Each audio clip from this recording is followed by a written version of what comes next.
Alright, for today's update, binalikan mi po ining arong na tatabangan mi. Although, akabakal na kami yero, pero sabi kan mga pag-iriba mi na tatao sa pagharong-harong, dahil mi pala ini pwede basta-basta itapal ng suyero lang kasi mga maluyaang mga poste. Kaya mabalik na lang kami next time pag kumpleto na, kasi sinabi mi kay Idol As na sinda naman sa kahoy kasi dahil kami pwede mag darang kahoy digdi. Tamadadagitan kami kan DNR. So may mga kahoy man sa nasinda. Sinda na pinaprovide ko kang poste. Plus ining mga bala. Mga kawayan, mga bala sa inda butong halaba na mataba.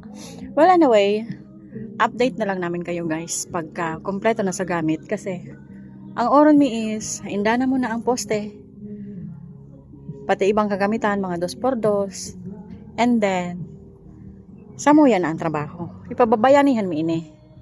Sarong karampag ini kan action tulong tatabang kan BDSL ni Pres Rocky.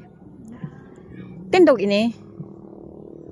Kaso ngunyan talaga, ayun sinalingawan ko pala na anpamoste ka ini. Poste. Magagaba na. Dahil sinda pwedeng magsakat,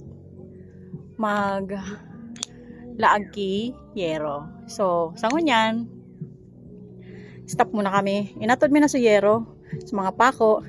And then, ginibo mi, nagluto ng snack.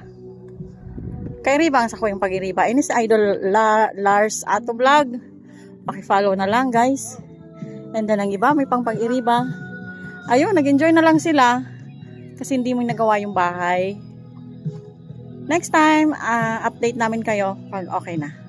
So, salamat sa mga nagpaabot kitabang. Babanggitan ko na lang kamo sa captions ko. Thank you so much.